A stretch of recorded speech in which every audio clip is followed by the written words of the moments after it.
And I'm going to share my screen. So I assume everybody could see this. And so we're going to look at some of the women in the Bible. Now, the fact is, there are many more women we could have looked at as well. I only have 4 sessions, and I'm trying to do three women in each session. So maybe sometime I'll do a follow-up with another batch of women. But I think it's important to really look at what the Bible does or doesn't say about women in the that are in the Bible. Here, let me just admit new people who are coming in. Because our culture is based to a great extent on how we understand the Bible, and if we understand it wrong, then we're going to make false assumptions about who we are, in the world. Okay. Does anybody have a question? What's going on? No? Okay. Nope. I thought I saw something in the chat, but it disappeared. Okay. So the first group of women we're going to look at are women who are often considered to be temptresses. So Eve, Delilah, and Jezebel are the 3 women we're going to look at. So we're going to start with Eve. There are more people coming in. I'm trying to admit them. Okay. So the first question I have is, when you think about the story of Adam and Eve, what kind of a woman do you consider Eve to be? How do you see her relationship with her husband? Who's superior? So I'm going to stop share screen for a moment so we can look at each other. Can you just throw out some things that your assumptions are about Eve, or that our society assumes about Eve? And please feel free to just jump in. What kind of woman? Well, Temptress, she was seductive. Maybe she was making Adam do things maybe that or he wouldn't have done, because she was the guilt, like modern day society. A lot of times the guilt is put on the woman. Or yes. Well, Rabbi Arlene says curious questioning, and that's the positive, definitely. You probably know more than the average person out there in terms of having probably examined this. But, she's usually assumed to have tempted her husband into some kind of sin, right? Even though the word sin is never used. Sheila says she was the first scapegoat and the setup for misogyny. Yes. And who is supposed to be superior in the relationship? Adam, right? Because he's created first. So those are just, some of the assumptions that we have about Eve. So let me see. All right, I just want to make sure okay, so we're going to go and look at some assumptions. Phyllis Tribble is a scholar. Oops, that should not come. Phyllis Tribble is a scholar, and she says, here are the assumptions we have about Eve: that a male God creates a man first and then a woman last. So the man is superior, and the woman is therefore inferior or subordinate. right? Woman is created for the sake of man as a helpmate to cure his loneliness. Goody. Woman is the rib of man. In other words, if it's a rib, it's really a derivative of man and dependent upon him for life. And then, of course, what we just talked about, woman tempted man to disobey, and thus she's responsible for sin in the world. Again, interestingly, the word sin is not used. However, that's the assumption that's made, that she's untrustworthy, gullible, simple-minded, cursed by pain in childbirth, and that God gives man the right to rule over woman. Now, we're not going to get necessarily to every single one of these, depending on the time we have, but let's take a look at a couple of these things. The first assumption is that man was created first, okay? So let's take a look. Can I ask someone to read the text itself? And I'm going to be skipping around a bit because there's a lot of text, but does somebody feel like it? I'll read it. Okay, thank you. In the beginning, God created the heavens and the earth. The earth was unformed and void. Darkness was on the face of the deep, and the Spirit of God hovered over the surface of the water. Then God said, "Let there be light," and there was light. God saw that the light was good, and God divided the light from the darkness. God called the light day, and the darkness God called night. So there was evening and there was morning one day. Okay, this is the pattern for every day. God uses the word to create. There's, evening and morning. I mean, light and darkness, evening and morning. There's, we're going to see the separation between water and earth and that sort of thing. But now we're going to go to verse 26. If you would continue, I'd appreciate it. Go ahead, Cindy. Oh, sorry.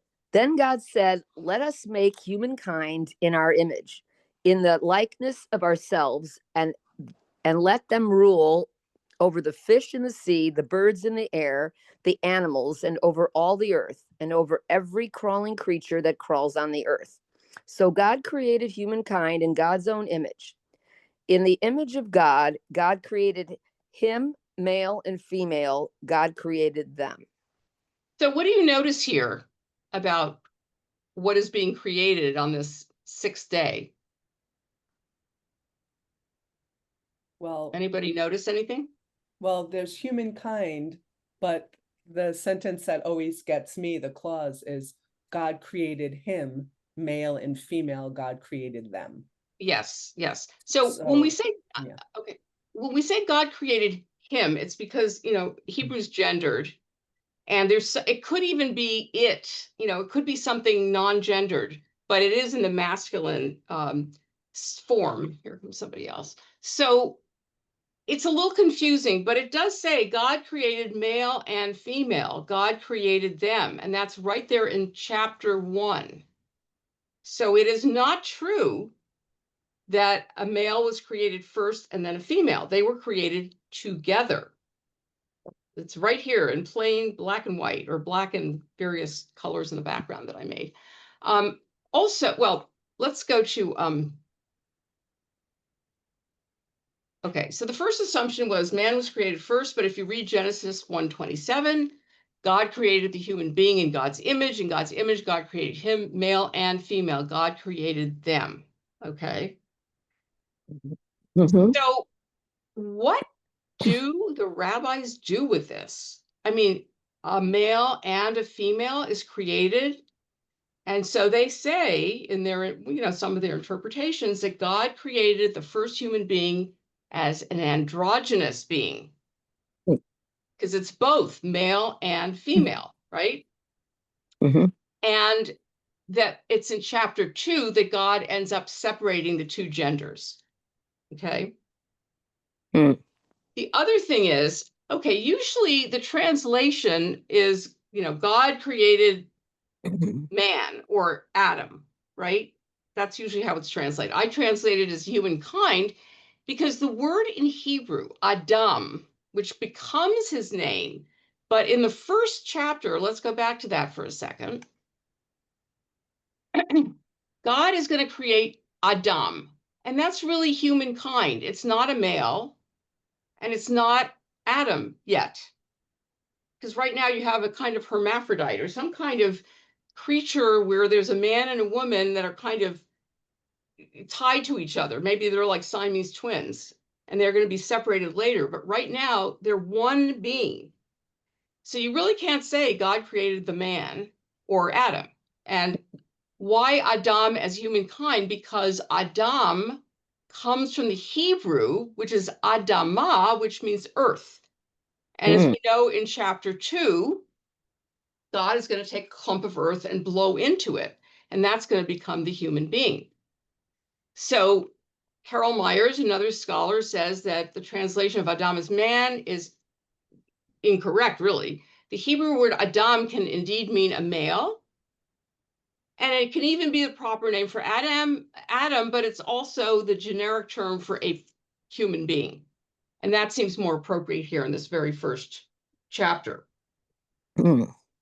Now, afterwards, and I didn't give you all the text because, there's so much to read, but later on, God is going to create the first pair of human beings and is going to say that the female is going to be ezer kenegdo, which really means a helpmeet, a helper, but in the sense of being equal to the person that she will be a helper to. So she's not going to be his servant or anything else. It's somebody who is on an equal basis to him. There's some kind of mutuality here, right? It's equal to, it's not subject to. Okay, so we've already belied the fact that man was created first. Okay, and here's how the rabbis kind of look at this. There's a collection of midrash called Genesis Rabbah, which means the great Genesis. And the rabbis speculate that Adam is actually a hermaphrodite with two faces. And they say, when the Holy One, blessed be he, created the first Adam, God created it with both male and female sexual organs. As it is written, male and female, God created them. And God called their name Adam. Rabbi Shmuel ben Nachmani said, when the Holy One, blessed be God, created the first Adam, God created him with two faces, then split him and made him two backs, a back for each side. So I'm just wondering if this changes your sense of already of the relationship between Adam and Eve. I mean, we're not that far along in the story yet. We're only in chapter 1, really. Is this different from what you assumed their relationship was? And then we're going to go into what happens in chapter 2. Rabbi? Yeah. I think the key here is that the first Adam or first man is created in heaven, and the second man is created on earth.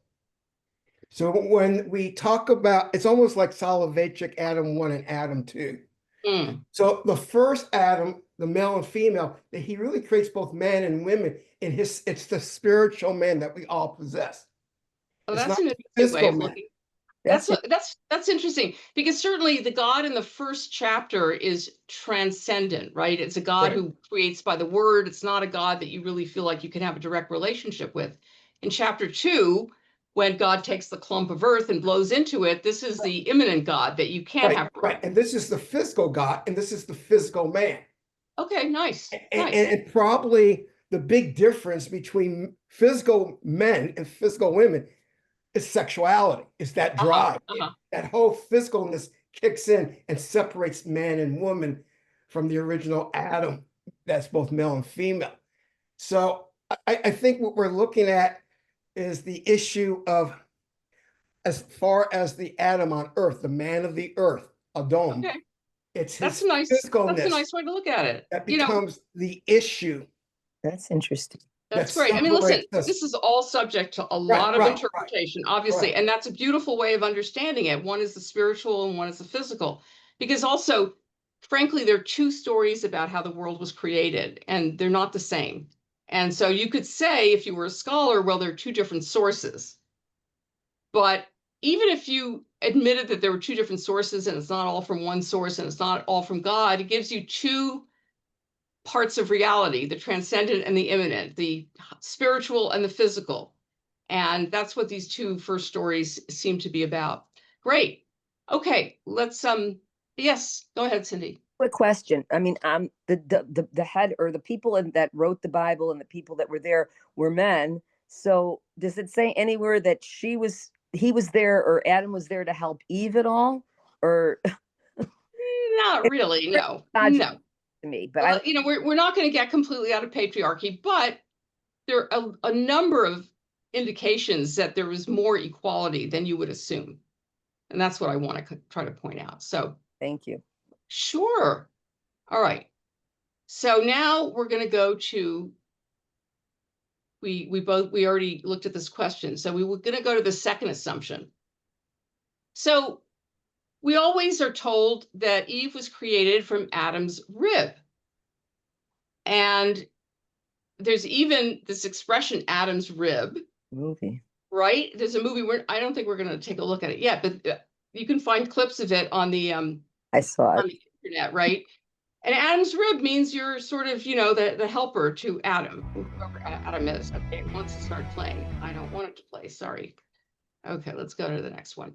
Okay, so now we're going to go to chapter 2 and see what happens here. Now, this is a very different way that the human being is created. It's not God says, let there be a human being. Now, somebody want to read this? Oh, I see there are lots of chat.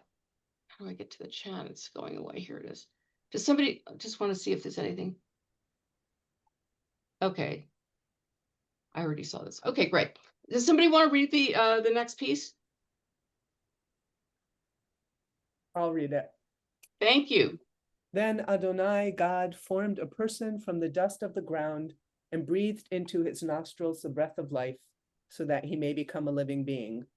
Adonai, God, sorry, there's a black spot Oh, sorry. on the screen. There's a. There we go. Adonai, God, planted a garden toward the east in Eden, and there he put the person whom he had formed. Out of the ground, Adonai, God, caused to grow every tree pleasing in appearance and good for food, including the tree of life in the middle of the garden and the tree of knowledge of good and evil. Adonai, God, took the human being and put him in the Garden of Eden to cultivate and care for it. Adonai, God, gave the person this order: you may freely eat from every tree in the garden, except the tree of the knowledge of good and evil. You are not to eat from it, because on the day that you eat from it, it will become certain that you will die. Adonai, God, said, it isn't good that the person should be alone. I will make for him a companion suitable for helping him. Then God, last slide. Okay, then God caused a deep sleep to fall upon the person, and while he was sleeping, God took one of his ribs and closed up the place from which God took it with flesh. The rib which Adonai, God, had taken from the person, he made a woman person, and God brought her to the man person. The man person said, at last, this is bone from my bones and flesh from my flesh. She is to be called woman because she was taken out of man. Thank you. Thank you. Okay. So, Sheila's asking me why, whether it's about Adam and Eve or not, why Adam and Eve are depicted with belly buttons. Okay, so why is Jesus depicted as a white man? Right. Okay. Right. And we're going to get to another question in a moment, because it's once you start painting or depicting something, you're going to bring your biases, you're going to bring what you know. It's like when we imagine extraterrestrial people, is that what they really are going to look like? These little strange aliens that we've designed? No. It comes from our own brains, right? Do they have a belly button? Probably not. But, we don't really know what they looked like. And they certainly weren't blonde and blue-eyed. Okay. So here we have this word that was translated as rib. And so again, this puts the woman in a kind of subordinate position, because it's her rib it's Adam's rib that's being used. So she's a derivative of his. But I would like to share with you a little video that might put the lie to that notion. Let me get to the next one. Was she really made out of, see, here's a sculpture that shows poor Adam getting a slice in his side. And we're going to play this now, and you'll see that maybe that's not what it is. Take the next step in treating your moderate to severe ulcerative colitis with Intibio, the I'm only sorry, gut-focused all treatment these for ads. Here. Yuck.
Okay, so what you see from this is that the word sella, which is side, can also be translated as rib.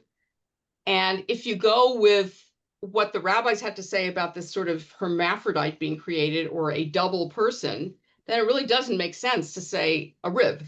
It makes sense to say a side, and that there was a split made that way.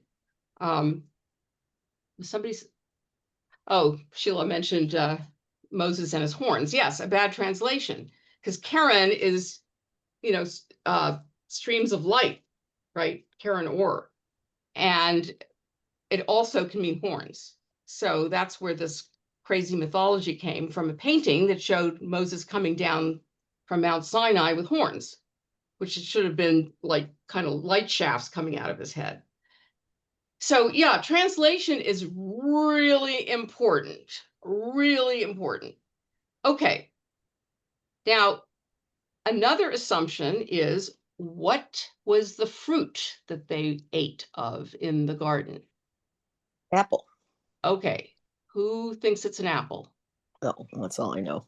No, that's it. No. Okay, we're going to take a look and find out that actually it does not say apple. And that's not your fault. And I'll tell you why it says that. It's the exact same reason that the horns came. One. Okay, so let's look at the text. You want to read that, Cindy? Oh, hold on. I got to get my glasses on. Sorry. Okay. 3. Now the serpent was more crafty than any wild animal which Adonai God had made. He said to the woman, did God really say you are not to eat from any tree in the garden? The woman answered the serpent, we may eat the fruit of the trees of the garden, but about the fruit of the tree in the middle of the garden, God said, you are neither to eat from it nor touch it, or you will die. The serpent said to the woman, it is not true that you will surely die, because God knows that on the day that you eat from it, your eyes will be opened, and you will be like God, knowing good and evil. Okay, thank you. So you see from the text, it does not say apple. As a matter of fact, the rabbis try to figure out what the fruit might possibly have been. And they come up with the possibility of it being figs, because later on they cover themselves with a fig leaf. But, you know, so the reason I like to point this thing out about the apple is that, okay, why do you think we think it's an apple? That's all we've ever learned. I mean, I don't know. Well, somebody painted a picture, right? And when you paint a picture, you can't do a kind of generic fruit. It has to be something specific. So somebody painted an apple, right? And from then on, it's like playing telephone, you know? Oh, it's an apple, right? Nobody looked at the text to say maybe that's not what's really there. This is what it's so important to read the text really, really carefully. And especially, I will tell you, the Jewish Publication Society does a very nice translation, very elegant, and very kind of not as close to the original text as I'd like. The one that's the closest is Everett Fox, who translates from the Buber. Buber had a translation in German. And the problem with the Everett Fox translation is that it's closer to the syntax of the Hebrew, so it's very clunky. And it's not the kind of text you'd want to start reading when you knew nothing about the Torah, because it's clunky, but it is closer. So what the Jewish Publication Society does is a lot of times it skips over things, or it makes things, like if there's a repetition of a word, I mean, that's not so elegant to keep using the same word, so they'll change the word, but it's not different in the Hebrew. Or when the Israelites are at Mount Sinai about to get the Torah, it says in the Hebrew that they're standing under the mountain. Now, it means at the foot of the mountain, but it literally says tahtav, under the mountain. Well, the Midrash goes nuts with that, the rabbi's interpretations. Well, what does that mean? God is holding the mountain over their heads, either as a wedding canopy or as a threat. If you don't accept my Torah, this mountain's going to fall on your head. That's what the rabbis do with it. But if you didn't know anything about the Hebrew and you read this interpretation by the rabbis, you'd say, where the heck did they get this idea from? but it's because of the way that he, now you're not going to translate it in a nice translation, say, the Israelites went under the mountain to receive the Torah. But at the same time, without knowing that nuance to that word, you're going to really miss that whole thing. Did somebody want to say something? James, were you trying to say something before? No? Okay. Any comments before we go on, or questions?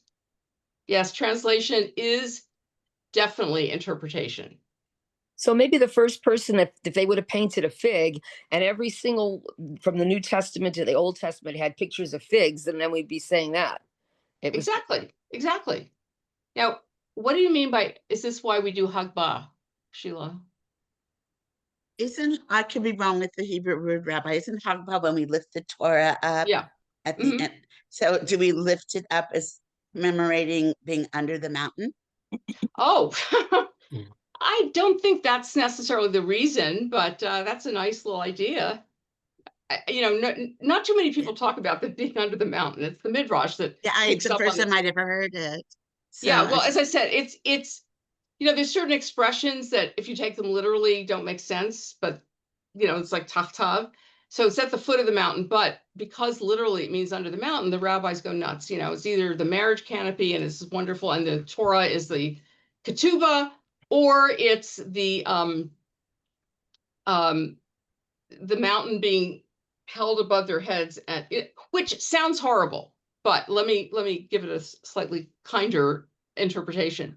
If you don't accept my Torah, the world is going to turn into chaos, is what God's really saying, But he was very concrete. I'm going to, drop it on your head. So Sylvia says, when JPS first translated the Torah, they relied on, to a great extent, on King James. Yeah.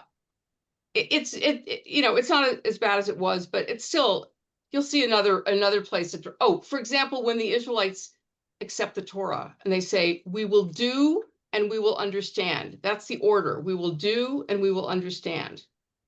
Wrong order, right? Usually you understand and then you do. So JPS translates that as faithfully do, which completely glosses over the problem. And then you don't understand why the Midrash is going nuts trying to explain why you would first do and then understand. Anyway, okay. So we'll see.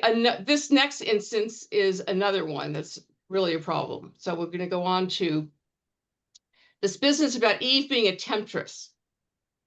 Now, for example, good old Betty Davis seems to be in all these movies about terrible women.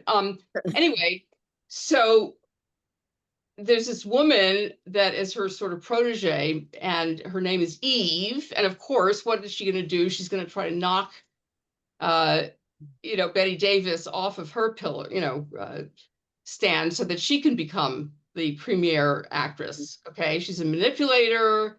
She's going to take the place of the character that Betty Davis plays. And that's how Eve is understood, a terrible temptress. And again, I'm not going to show the clip unless we have time. I'll go back to that later. But you can all watch this on YouTube, and it seems to want to play no matter. Okay. So now this is a really important piece of the text. This is in Genesis chapter 2.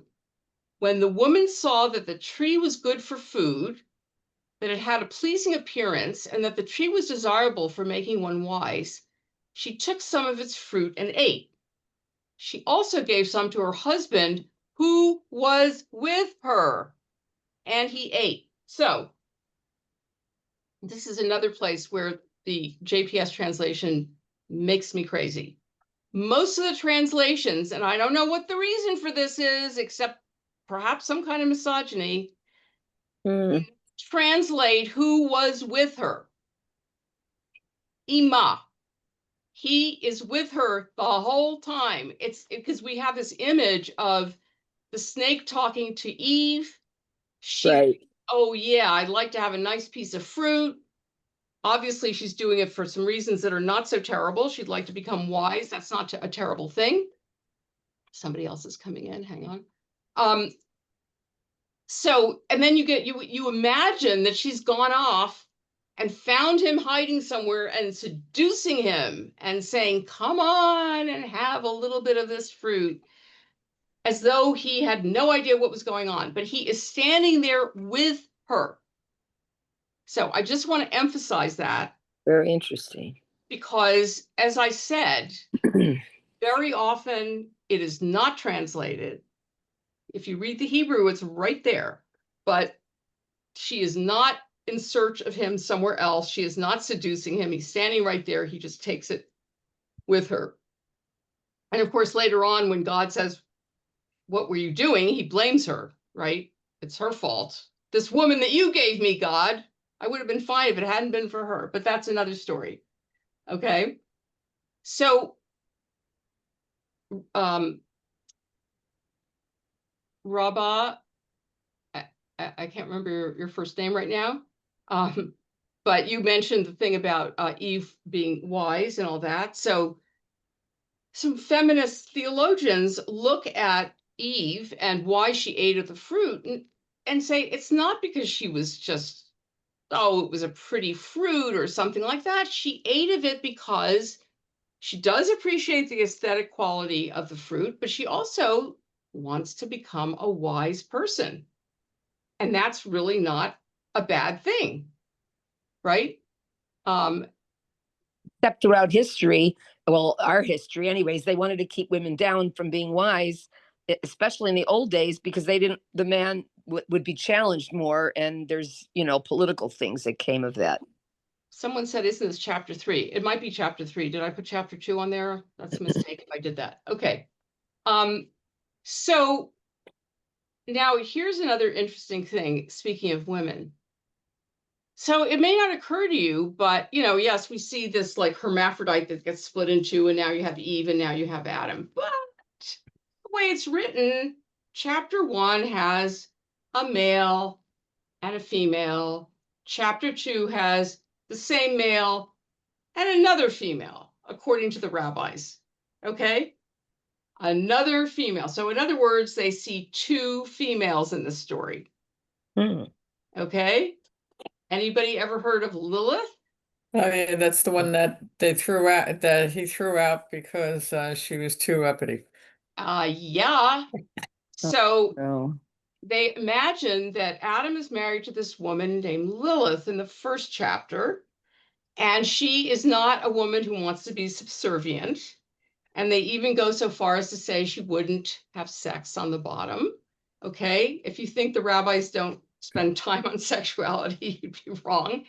And so he divorces her. And she gets thrown out of the garden. Of course, he eventually gets thrown out too, but at this point, he divorces her. So let's see what the rabbis do with that story. Okay, share. Right. Okay, so the term Lilith or Lilith, which is translated as night creatures or night monster or night hag or screech owl, occurs in Isaiah. So they take this lovely word and that's the name they give her. And she becomes Adam's first wife, who was created at the same time and from the same earth, although that is not even depicted in the first chapter. Okay. And it's developed even more in the Middle Ages. What happened to Eve? I'm sorry? What happens to Eve then? Oh, this is before Eve. Oh. Then then in chapter 2, Eve comes along. So that's his second wife. Oh boy. Okay, this is the first chapter where it says that God created, male and female. Oh, okay. Okay, this is a little fanciful. It's not, literally what it says, but they like to go off on the text. So she was the one created in chapter 1, and she left Adam after she refused to become subservient. And she mates with this archangel named Samael, and she's portrayed as a female demon of the night who flies around searching for newborn children, to kidnap or to strangle. And she sleeps with men and seduces them and creates all kinds of little demon monsters. So this is what happens to the non-subservient woman. Oh my God. And this is in the Midrash. This is not in the Torah, okay? But this is what the rabbis do with stuff, So now, feminists came along later on and said, well, Lilith and Eve get together, and remember, if anyone's old enough, and some of you aren't, there were like encounter groups in the 60s and 70s, right? So that's what they do. They share their stories with each other to empower each other. Again, that's a midrash from the 20th century. So let me ask you a question. What's the purpose of these kinds of stories? A story about how we're created and all of that. What's the purpose? Rabbi? Yeah. Well, I think, I don't want to overdo it, but I think the story of Adam and Eve is more about sexuality, and that the sexual drive of men. I know that, a lot of times when I hear women rabbis talk about women in the Torah and all this, and you got a lot of good points, you always forget that men have a drive, the male drive. And I don't think women quite understand sometimes what goes on in your average male. And I think this are our whole sexual being. And so when you look at like the snake and the tree, I always see the sexuality, that there's these two people. Sure. Adam is bored. He's naming the animals, he's playing video games, not doing much. And all of a sudden he sees Eve, and Eve wakes him up. It's almost like they kind of go through puberty. When you start talking about you should not eat at the tree of knowledge, when do people really humans start to achieve knowledge? It's when they hit puberty. That sexual drive kind of wakes you up and makes you the person you are through that sometimes through that sexual drive. So I think the whole thing is really, when if Eve is bad, it's not because she's bad, but because men do really stupid things sometimes because of their sexual drive. And I think that's the issue, that women have tremendous control over men in that sense. You know what? You're not wrong about it, because I think the rabbis understand that before they eat of the tree of the knowledge of good and evil, if they have sex, it's very natural, like the animals. They're not self-conscious about it. But once they've eaten of the tree, then they're much more conscious. And of course, then they're conscious of being naked. They're conscious of being sexual beings. So you're not wrong about that at all. I mean, there's so many dimensions to these stories. Sheila. Thank you so much. So, James, thank you for that comment. And yes, you're right. I probably will never understand the physical urges of men, but I do understand the sociological and emotional way that men are taught, really from little boys. Don't be pussies, don't cry, don't be weak. You run like a girl, you throw like a girl. To kind of hate women, and how are men supposed to learn to love women? But years ago, if you go back, Joseph Campbell, which I think is always interesting to relate, we did I'm in theater, and we did this adaptation of Jason and the Golden Fleece, and we developed it in a way where there really was no golden fleece, that in fact Medea herself was the fleece. So in that context, I'm wondering, maybe there was no fruit. Maybe Eve was the temptation in the fruit. Interesting. I'd be Listen, curious there what people also think about that. There's so many things you can do with these stories, like about eating the fruit of the tree. When God says you can eat any of these trees. Archetype study is so interesting, when you see this whole universality of all, creation myths. Right. But so one of the interpretations about the trees is God is saying, I want you to eat from all of these trees, so you have a multiple perspective on reality. I don't want you to just eat from one tree. And there are other interpretations that I won't go into right now, but there's so much you can do with all this material. As Sylvia. Okay, so just one comment on that is like, you're saying men have this overwhelming Hi, sexual Sylvia. drive. Hi, Sheila. It's good to see you and good to hear you. That was very cool. But I mean, what about women's sexual drive? Yeah, I mean, she eats from the fruit and she says, "Whoa, hey, there's this guy right here. He's a hunk. What? Hey, how about Lilith running around? And why is that bad? Right. Why is that bad? It's not bad. Here's the thing. we're told in the Jewish tradition that we have two urges, this Yetzer Hara and the Yetzer HaTov. Hara is the bad one, the evil. Tov is good. So, and then after this, I have to go on to the next woman, otherwise we'll never get to both. But anyway, so the rabbis decide one day they're going to capture the Yetzer Hara. No more evil urges, right? People no longer have children. They don't build houses. They don't plant vineyards, etc. Because it is a sort of animal instinct that, if it's properly channeled, can be used for art or for any kind of wonderful thing that you use that energy for it. Right. But if it's not channeled properly, it can be evil. So sexuality is not a bad thing, right? Well, You have isn't children that way. what Torah is really all about? Is how to channel that evil into good. Of course. I mean, that's And really it doesn't have to be evil. It's more like if I you know, look I at, know. It's Yeah. how to make yourself a good person. yeah. I mean, like if you look at the beginning that we read about the world was tohu vavohu, Right. It's this chaotic sort of mess, and God is able to take that and create a world out of it. We just lost somebody. Okay. Was that, I don't know who disappeared. Anyway, so God is able to take this raw energy or whatever and make it into a world. And we have that same capacity, whether it's stuff within us or in the outside world. Okay, so we're going to go on to Delilah. Okay. Another one. The thing is with this, a lot of this makes me roll my eyes, because there's been men that I've known that have low, energy, and the woman can have, I mean, it's just painting a picture that isn't, I don't know, it's not kosher. Yeah, I mean, women, as you said, women have a sexual urge as well. And, we could discuss it further, except I'm not a physiologist. So I can only tell you what the Bible tells us. Okay, so we're going to look at Delilah. Now, Delilah has also been treated pretty badly as some kind of horrible temptress, right? Let me move this up a little bit. Okay. All right, so here are a couple of scenes from art. She's famous for having, discovered Samson's sort of Achilles heel, shall we say, Achilles hair, where his strength comes from. And as a result, she's able to defeat him with her compatriots, who are the Philistines. Okay, here's my mouse.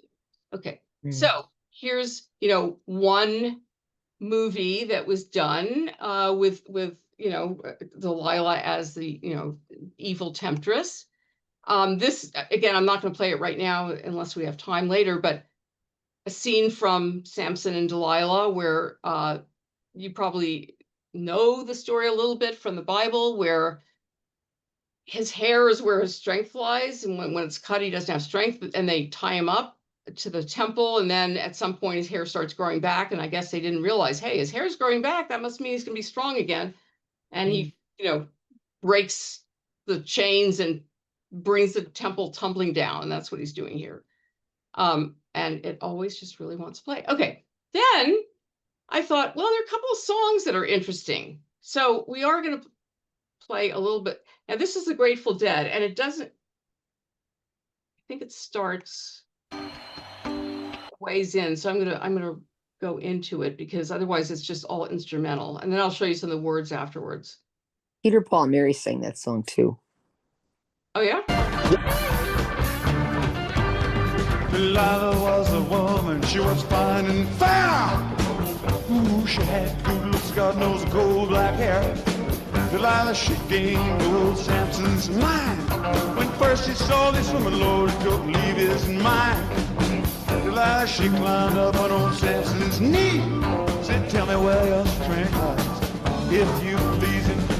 Spoke so kind, talked so fair. Samson said, Delilah, you cut off my hair. You can shave my hair, please my hand. My strength come natural as in the old man. If I had my way, if I had my way, if I had my way,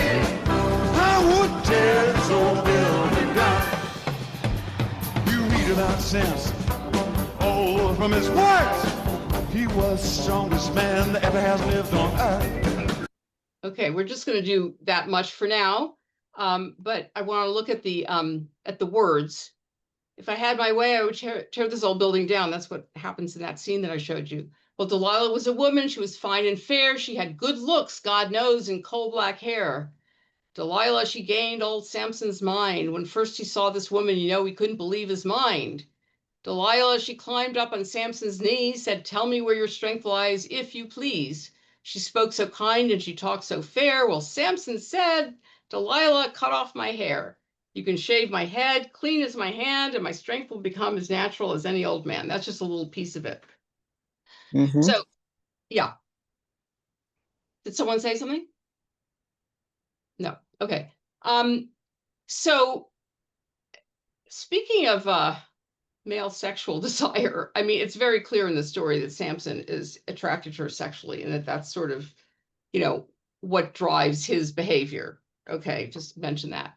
But the idea here is, she's this kind of wily woman, she's beautiful, she gets up on his knee, she kind of coddles him and says, "Why don't you tell me, where your strength is?" And the poor guy, it's impossible for him to resist her. Okay.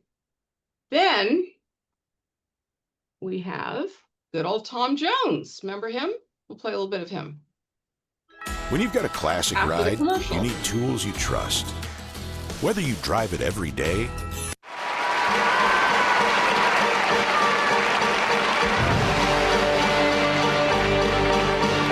I saw the light on the night that I passed by her window. I saw the flickering shadows of love on her blind. She was my woman. As she deceived me, I watched and went out of my mind.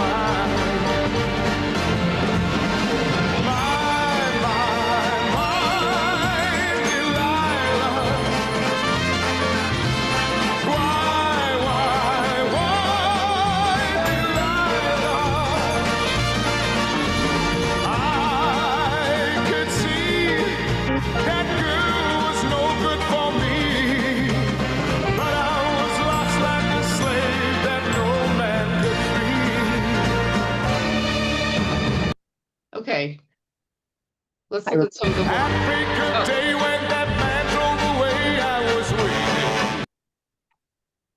Let me go to the next slide. Okay, here we are. So here is part of the lyrics. I saw the light in the night that I passed by her window. I saw the flickering shadow of love on her blind. She was my woman. As she deceived me, I watched and went out of my mind.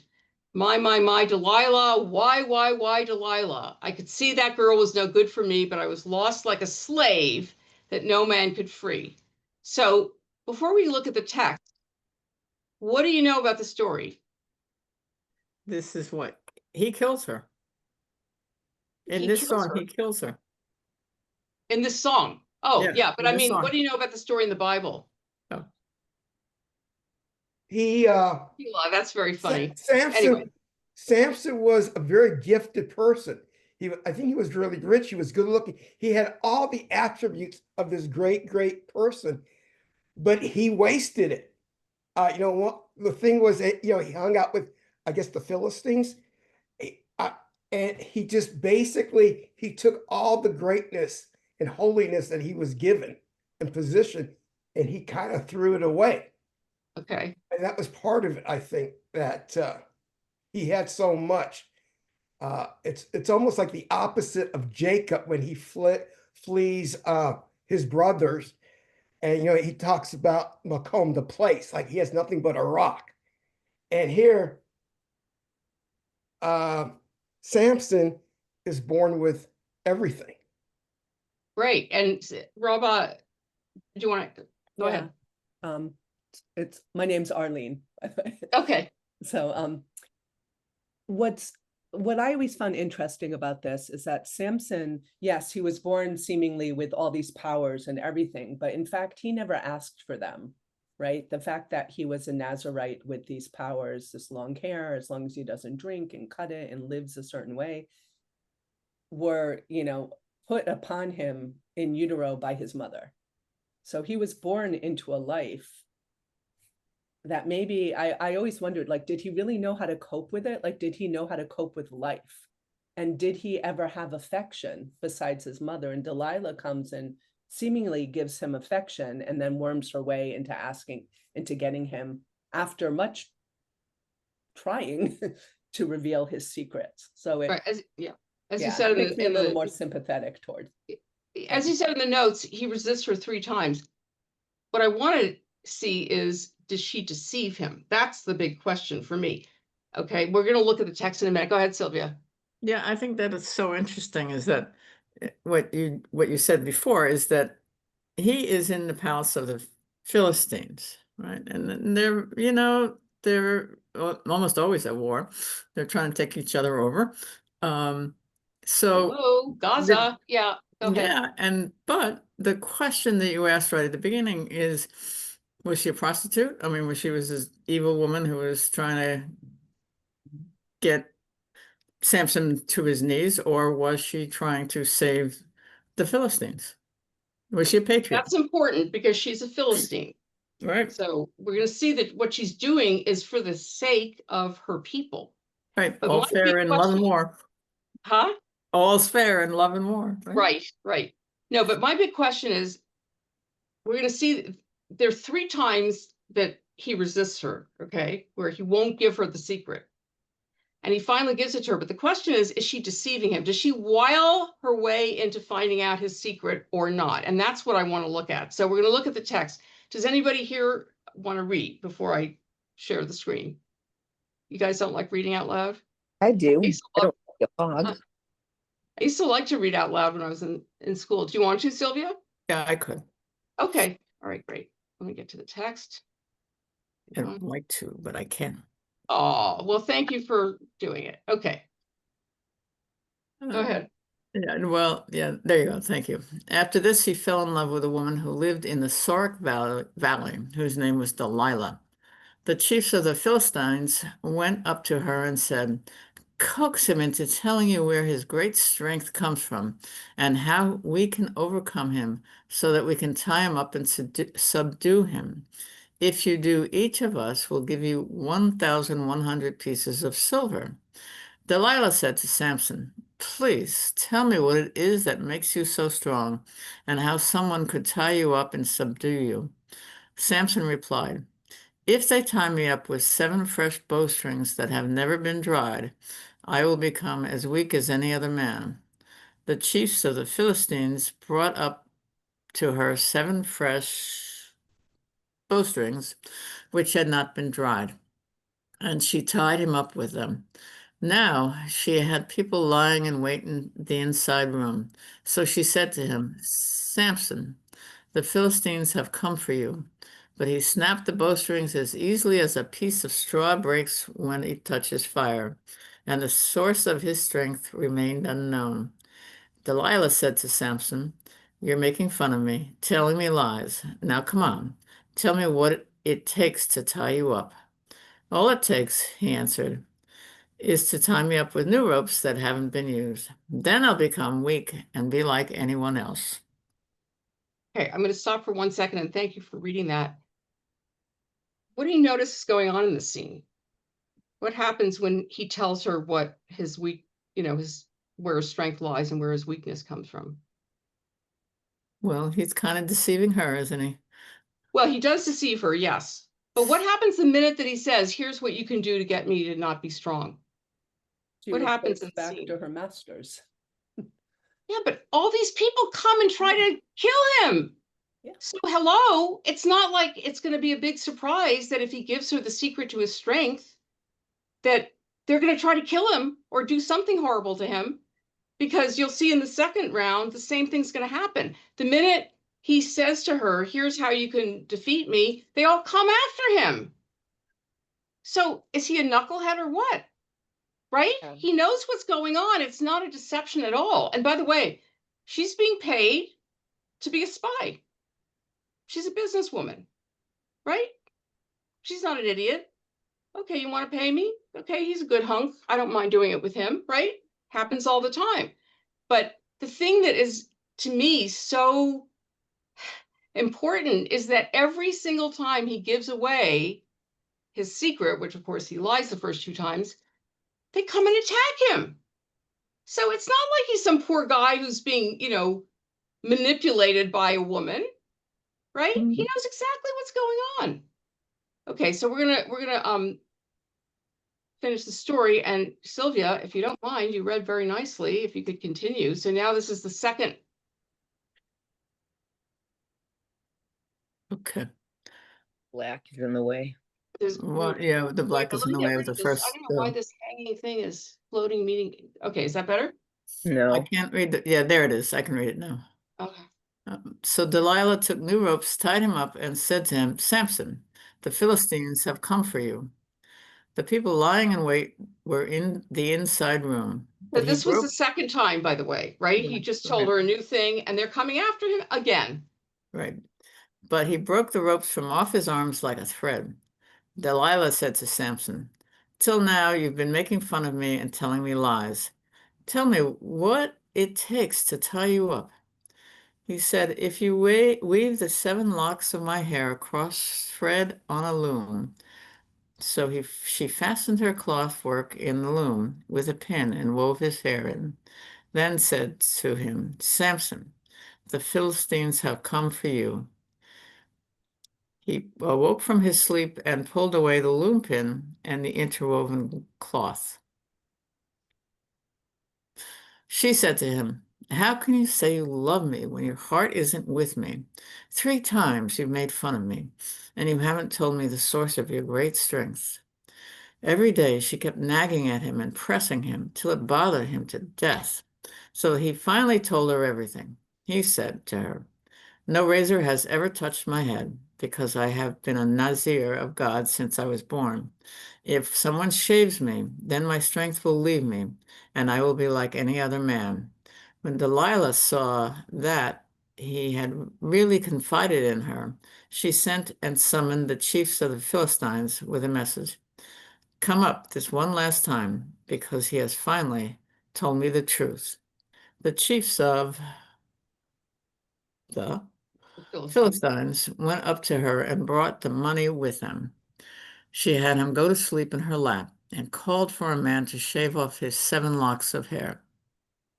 Then she began tormenting him, but his strength had gone. She said, Samson, the Philistines have come for you. He awoke from his sleep and said, I'll get out this time, just as I shook myself loose before. But he didn't know that Adonai had left him. So the Philistines seized him, gouged out his eyes, and took him down to Azal. There they bound him with 2 bronze chains and put him to work grinding grain at the mill in the prison. However, after the hair on his head had been cut off, it began growing back again. Okay. Thank you very much. Now, what is Aza? Does anybody know what Aza is? It's Gaza. So Gaza was actually never part of Greater Israel. It was where the Philistines lived. Okay, just saying. All right. So as you can see, I mean, yeah, she nagged him. True. He could have also just said, why don't you leave my house or whatever. I mean, but the fact of the matter is, she doesn't trick him at all. It's so obvious what she's doing. Right. And maybe he's driven by sexual drive and he doesn't want to notice that, but it's pretty obvious. So, I mean, is this a different kind of picture than what you imagined? Not really. Not really? Okay, so let's see what some of the scholars have to say about her. Okay. According to the rabbinic account, Delilah used every possible wile to have Samson reveal to her the source of his strength. After he lied to her 3 times, she harassed him not only verbally, but also physically. Of course, we don't see that in the text. This is the rabbis. And harassed him during intercourse with him yet. The rabbis learned this from the wording, she pressed him. And they find an allusion to this in Jacob's blessing to the tribe of Dan, which is Samson's tribe, a viper by the path because of the aura of women, the actions of a sly woman. He revealed a secret to her. In this manner, Delilah forced Samson to tell her of his Nazirite status. So a Nazirite, by the way, for those who don't know, is sort of like almost like a monk Mm. in the Jewish, really just in the biblical tradition, and you can only do it for 7 years, although a couple of these guys do it their whole life. So the rabbis are adding to the story, giving us a very different perspective on this woman, right? That she did all these things that aren't even in the text. Okay. Typical. And then the question is, was there really deceit? Mike Baal, who is another scholar among other critics, notes that Delilah makes not the slightest attempt to conceal her betrayal, right? She doesn't say, oh, these guys that are coming are just, my friends coming to join us, right? They're clearly people who want to kill him or mutilate him. And is she a harlot? Because I asked that question at the beginning. And Mike Baal says she could be considered a prototype of the socially successful independent woman. Her bargain with the chieftains then looks more like a business transaction than a low betrayal. In wartime, no blame is attached to patriotism, as someone said before. All is fair in love and war. They're trying to defeat the Israelites. So, what do? You do a lot of things that aren't so nice in wars. We know that from very recently. Yeah. And then Betsy Meredith says, I would like to suggest that the story is at least as much about Samson's pride and pretensions to immortality as it is about Delilah's harm to him. One problem with the application of the concept of betrayal to Judges 16 is that it emphasizes Delilah's role in Samson's capture by the Philistines at the expense of any acknowledgement of his own responsibility for the outcome. Yes.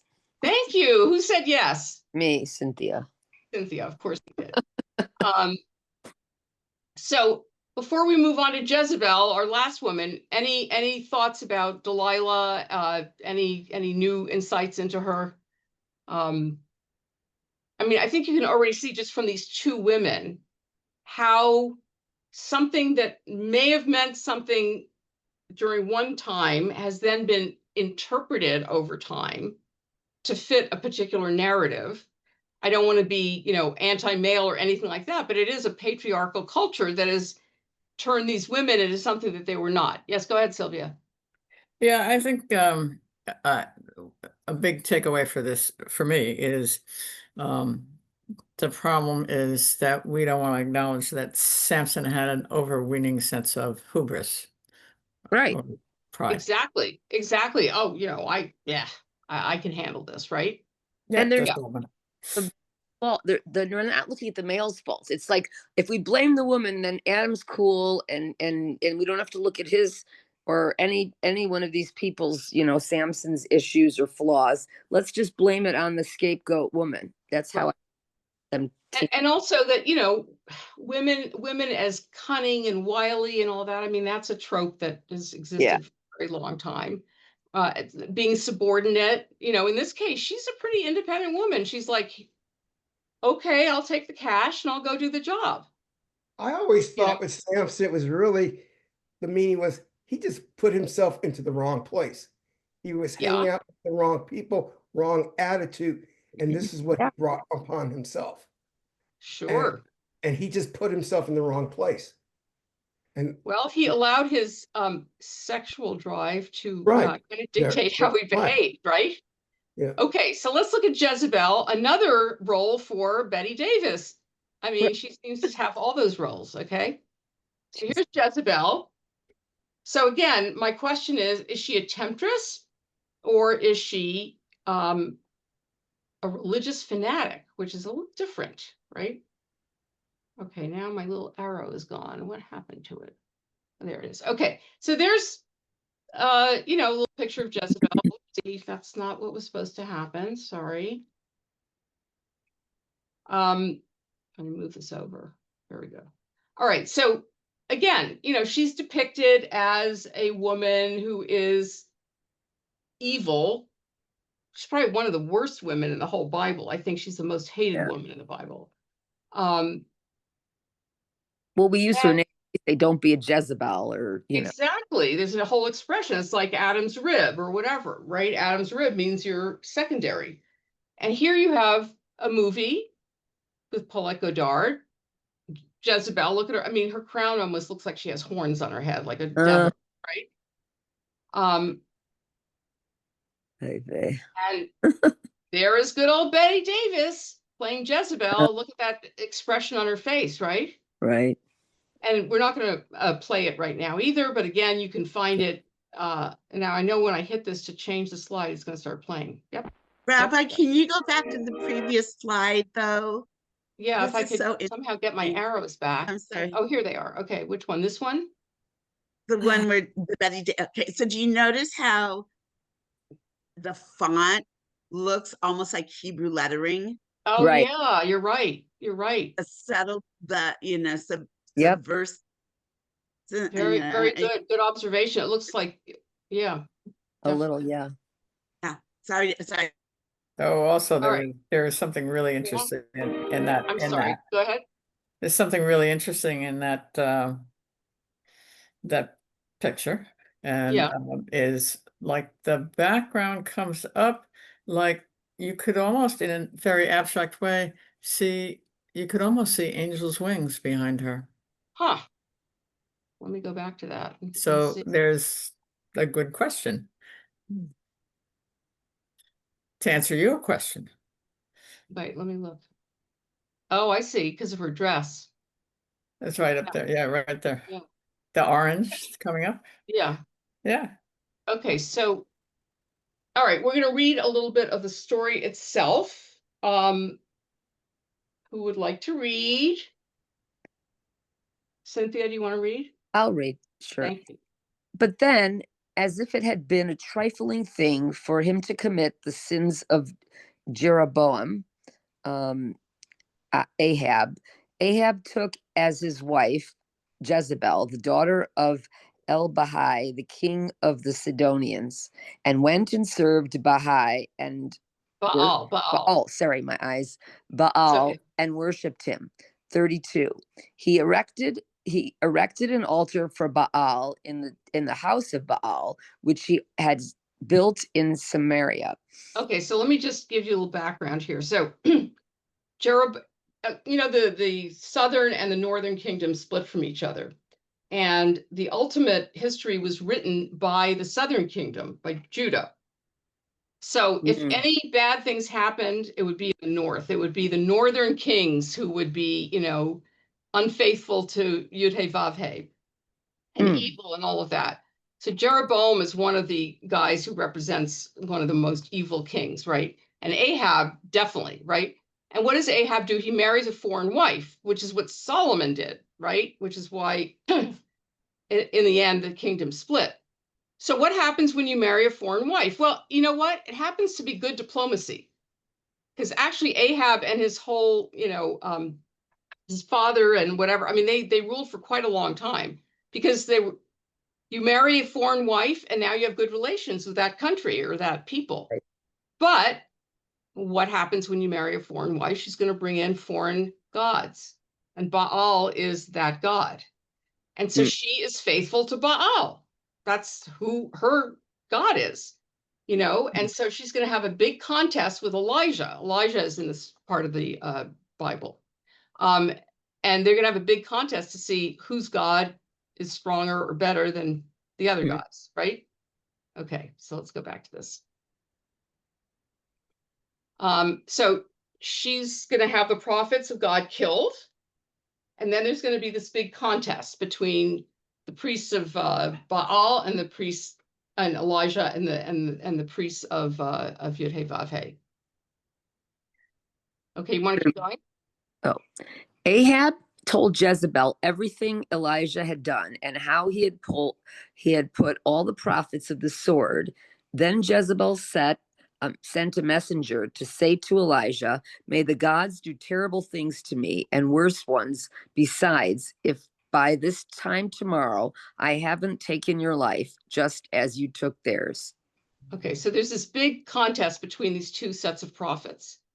So Alice Ogden Bellis, another scholar, says, she's a strong woman, right? She's in a serious battle over whose religion is going to prevail.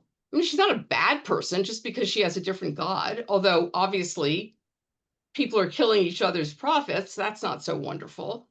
And they're both committed to a battle to the death. But they use the same means to accomplish identical ends. They both kill each other's prophets. So it's not as though, Elijah is so pure and doesn't resort to violence to make his point. So why is Jezebel bad for doing the same thing that he does? Okay. The woman. Now, there's, well, of course. Now, there's a whole story about this vineyard. And I'm going to read through it because there's a lot of text, and then we're going to compare it to David. Okay, so there's an incident that's occurring involving this guy named Naboth, who owns a vineyard, right? And Ahab wants that vineyard. Ahab is a nasty king, by the way, okay? I mean, very good politically, but not so good in terms of being faithful to Yud-Heh-Vav-Heh, our God. So he says to this guy, give me your vineyard, I want it, right? It's close to my palace. I'll give you something else. And Naboth says, no, I can't give it to you. It belongs to my family, right? It's like having beautiful dishes that belong to your family. I'm not going to give it to you. And so now Ahab is pissed off and he's depressed because he didn't get his way. So he's on his bed and he's refusing to eat, just like a baby, right? And Jezebel says, what is your problem, buddy? Why are you so depressed? And he says, because I wanted this vineyard and the guy won't give it to me. And she says to him, hey, buddy, aren't you the king of Israel? Buck up. She says, get some food, cheer up. I'll get it for you. Again, she's a pretty, savvy lady. So she writes letters in Ahab's name, seals them, and sends them to the leaders and the notables of the city where this guy Naboth lives. What is she going to do? In the letter, she wrote, proclaim a fast and give Naboth the seat of honor among the people. Have two good-for-nothing men sit opposite him and have them accuse him publicly of cursing God and the king. Then take him outside and stone him to death. So she's basically setting him up, right, to be killed. This is how they're going to get the vineyard, right? It's a whole thing. We're going to have a fast. He's going to have a seat of honor. He's going to suspect nothing. And then these two guys are going to say he cursed God and he's going to be stoned to death, okay? And that's really what they do. When Jezebel heard that Naboth had been stoned to death, she said to Ahab, get up and take possession of the vineyard because Naboth is no longer alive. He's dead. When Ahab heard that, okay, goes to get it. And then the word comes to Elijah. Get up, go down to meet Ahab, king of Israel, who lives in Samaria. Right now, he's in the vineyard of Naboth. This is what you are to say to him. Here is what Adonai says, you have committed murder, and now you are stealing the victim's property. Of course, that's just what Ahab wants to hear from a prophet, right? And say to him, here's what Adonai says, in the very place where dogs licked up the blood of Naboth, dogs will lift up your blood, okay? So you've done a very, very bad thing. Now, interestingly, there's a very similar story that involves King David. You may know the story. It's David and Bathsheba, where there's a war going on. And instead of being with his troops, David is back in Jerusalem. He looks across and sees a beautiful woman about to take a bath, which is probably a mikvah, meaning she just ended her period, okay? And he sees her. And now she's married to a guy named Uriah. Okay, so what happens? This is a paraphrase, right? So he takes her, he says, I want her, right? Sexual desire again. And he sleeps with her. And what happens? She gets pregnant. Uh-oh. He's committed adultery, and now it's going to be very clear because the husband's in the battle. He's not at home getting her pregnant. So to cover up what he's done, he brings Uriah back from the field, and he tries to get Uriah to sleep with her. Okay? He says, hey, go hang out with your wife, overnight. And he goes, no, you're not allowed to do that. You're not allowed to have sex when you're in the middle of a battle like this. Okay, so he says no. So now David says, hey, here's some wine the next night. Let's get nice and drunk. And he gives him a lot of wine to drink and tries to get him to sleep with his wife again. And the guy won't do it. So then what he does is he takes a letter, just like Jezebel did, for his general, that Uriah takes to the general and tells him to put this guy Uriah in the front lines of the battle, where it was the most dangerous, so he will be killed. In other words, Uriah is carrying the message that's going to order his own death to this general Joab. And then, after Uriah is dead, David then marries Bathsheba. So he's committed adultery and murder. And God is not happy with this and sends Nathan the prophet to reprove him. And he tells him this parable of a rich man who takes away the one little ewe lamb of his poor neighbor, just like Ahab was taking Naboth's vineyard. And the king is just as pissed off as Nahab was for not getting what he wants, okay? And so Nathan the prophet is saying, okay, here's a story about a guy who's rich, who wants this lamb that belongs to this poor guy, and he wants to take it anyway, and that's just like what you've done with Bathsheba. And this is the actual story here, but we're not going to go through all of that. And David, when he tells a story about the rich man and the poor man with the ewe lamb, David is very angry against the man and says, surely, as the Lord lives, the man who did this must die. He must pay for that lamb 4 times over because he did such a thing and had no pity. And Nathan the prophet says to him, you are the man. You are the man. You are the one who took that little ewe from a poor guy. Okay? So, very similar stories. However, what happens with David? What happens with King David? He doesn't. I'm sorry, Sylvia, go ahead. Okay, so then he said, "Oh my God," and he throws himself on the mercy of God, saying that you take me and judge me because you will be forgiving, whereas my fellow men will not, and they will kill me. And But is he? and look at him, and then he became the father of the fathers, and he's our Mashiach is going to be descended from him. Exactly. He gets to be the ancestor to the Messiah. And what happens Not to to mention that he Bathsheba? gets to be. Now, my question in this whole story, I've read it many times. What happens to Bathsheba? Well, she's the mother of King Solomon. No, she's the mother of King Solomon. And you'll see so this story unfolds in the books of Samuel, but then at the beginning of the book of Kings, David is really old, and and there's a lot of manipulation going on to decide who's going to be the next king, like which of his many children.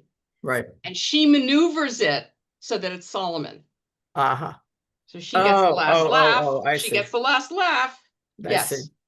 Got it. Thank you. But the point is, he gets rewarded. I mean, not for doing this, but despite doing this, he gets rewarded. Let's see what happens to good old Jezebel.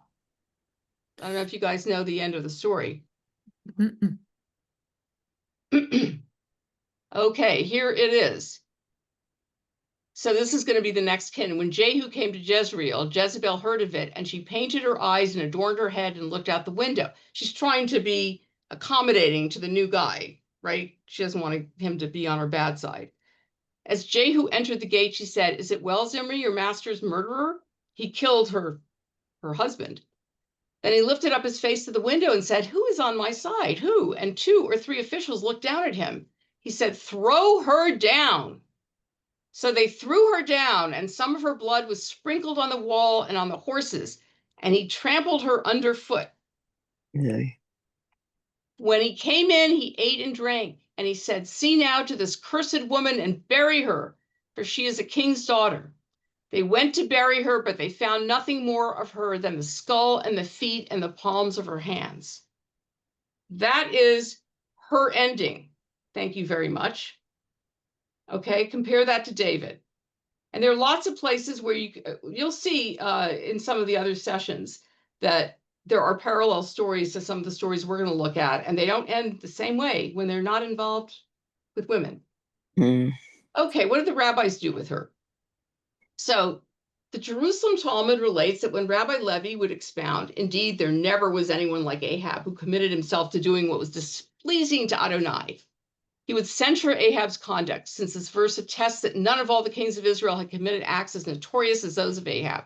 Again, the northern kings are reviled in the Bible, okay, because they're the ones who split off and built another sanctuary, and they're considered big sinners, even though they were way more successful than the southern kings. At night, Ahab came to Rabbi Levi and asked him, "How have I sinned against you? And what crimes have I committed against you? Why do you read only the beginning of the verse and not its end that says, at the instigation of his wife Jezebel, hey, guess what? It's not his fault. It was her fault. She's the one who caused all these bad things to happen, right? Just like Adam blames Eve in the beginning of the Torah, just like we just looked before at all these other women who get blamed, you know? From that day forth, Rabbi Levi portrayed Ahab in a positive light when he expounded the verse. For of all the kings of Israel who had irked Adonai, Ahab was the only one whose wife had provoked him to do so. So it was not his fault. Corresponding to the 6 months during which Rabbi Levi had elucidated the verses as defamatory of Ahab, he then expounded it for 6 months as praise of the monarch. Can you believe this? He's supposed to be such a terrible, terrible guy, but when we can blame Jezebel, then What he's year okay. did he write this, Rabbi Levi? I mean, Oh God, this is from the Jerusalem Talmud, which was edited in the year 400.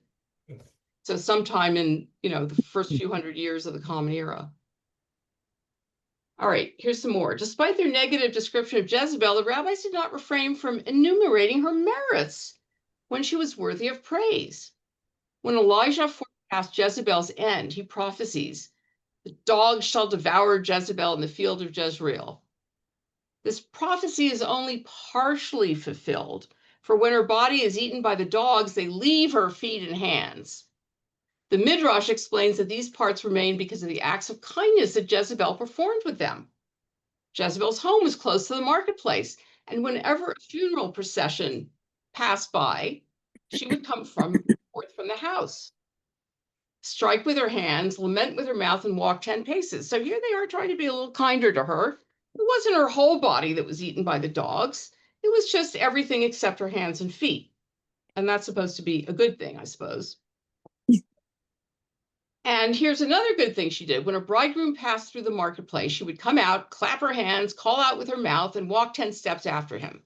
This is about one of the mitzvahs that you're supposed to do, is accompany the bride and the bridegroom. So see, she's doing all these mitzvahs, even though she's not Jewish, even though there were no such thing as mitzvahs in those days. Okay, whatever.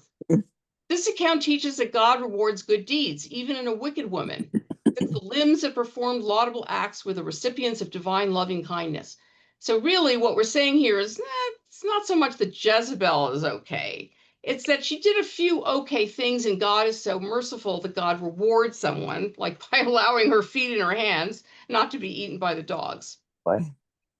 Okay, and then why do we remember Jezebel? Here she is being thrown out of the window, okay? And splatters on the ground, although with all those horses underneath, it looks like it would be difficult for that to happen. But anyway, the memory of Jezebel served an important multifaceted function for the community's formation of identity.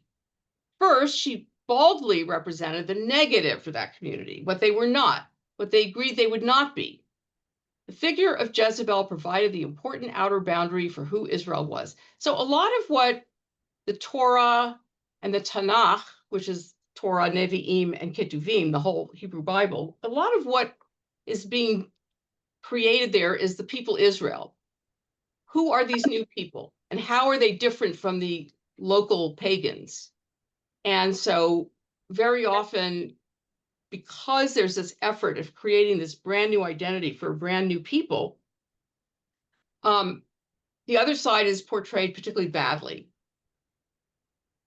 So Jezebel represents what you're not supposed to be. She clarified precisely where that line was for a community struggling to recast its understanding of itself, still as Israel in the post-exilic world.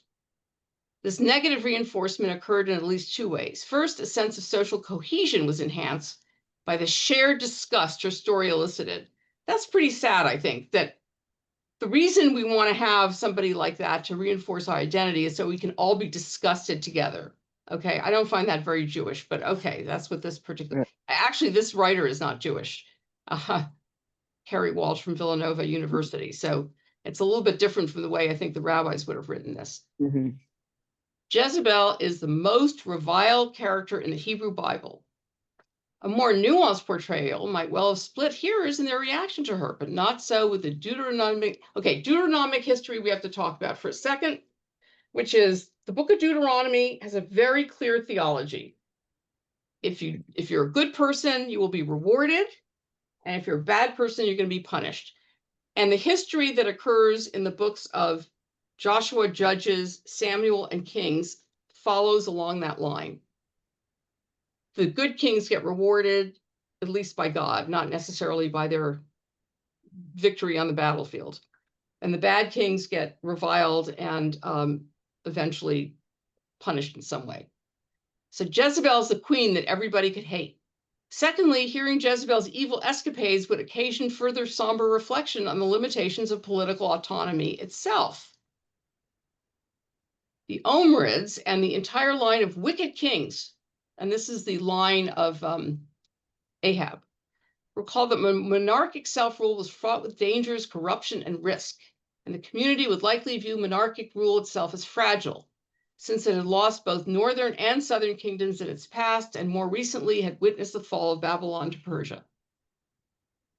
I don't know what the 8 is doing there. Ideologically, such critical memory engendered acceptance of the community's present circumstances.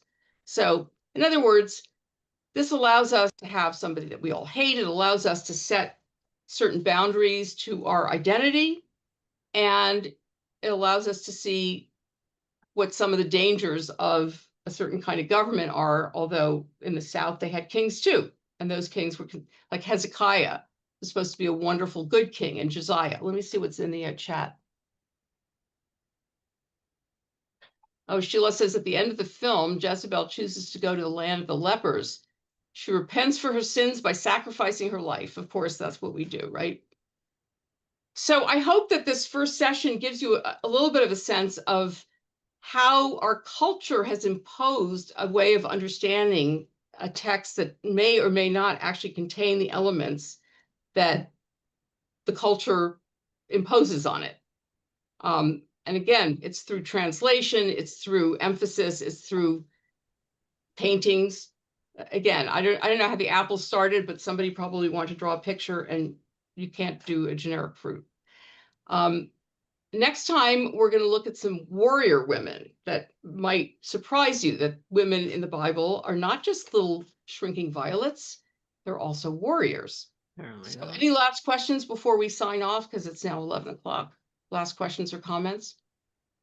Wondering if you would consider sharing some of these transcripts with us, perhaps through Rabbi Martha. Absolutely. I will make a PDF of the slides, and I'll send them to, in fact, for Eve, I have a lot more stuff that we didn't cover, and I'll include that stuff. It's about the 3rd chapter and the curses, and whether the curses are really about Eve being cursed in childbearing or not. So you'll take a look at that on your own. And if you have questions, I'm happy to answer them. But I'll send them to Madalena, and she can share them wherever she posts the video. So happy to do that. Website. Yeah. Rabbi? Yes. You said that, at the end, like both of these women were non-Jewish and not member of the tribe. And a lot of the stuff in prophets and judges and all that, it's always about, things are going fine, then we start hanging out with outsiders of the Canaanites and things go bad. Mm-hmm. This is part of the story. I mean, like you said, well, why wasn't David really not punished? Well, because it was intertribal, the whole situation. Yeah, there's a lot of that in it. You know, unfortunately, our tradition has love your neighbors yourself, treat the ger, you know, well, but it also has stuff that's very negative towards non-Israelites or non-Jews. As a matter of fact, the book of Ezra, which is when the Israelites come back from Babylonia, because King Cyrus allows them to come back. The first thing Ezra says is, divorce all the pagan women that you married. It's pretty harsh. Now, it never says that they actually divorced them. So you can hope that maybe that was sort of the, you know, official position, but not necessarily the position that was followed. But yeah, there's definitely a streak of, should we call it racism? Well, don't we also have, like, because we're going to start reading Avira Serab this week, the whole idea of picking the right woman. And none of those women are Israelites, right? I mean, Sarah, Right. Rebecca, Leah, Right. Rachel. I mean, Right. they're not but Israelites. still, there was always a process of who is the right woman that you should be with. It's Well, yeah, and it's the descendants of Sarah are going to be the descendants of Abraham, and the descendants of Hagar are not, right? Right. So you're right. It depends on who the woman is, even though it's patrilineal descent in the Bible. Right? But you have to have the right mother at the same time. Right. But it just seems like the whole focus is on that right woman that you have to choose. Yeah, you know. there's definitely an element of that in there. Absolutely. Absolutely. Well, thank you for your comments and questions. It was fun. And you know what? I'm going to put in the chat my email. So if you have questions, please feel free to email me, because I'm happy to answer questions. Thank you, Rabbi Suzanne. Sure. Gmail. Always informative. Oh, thanks. So it's SZN Singer, like Suzanne without the vowels, singer @gmail.com. And happy to answer questions. And as I said, I will make copies of the slides. And I'll correct that one thing where I had the wrong chapter. And I'll take out that 8 that was in there randomly. Okay. I'll see you guys next week. Bye. Thank you. Bye. Have a good week. Thank Bye. you. Have a good week.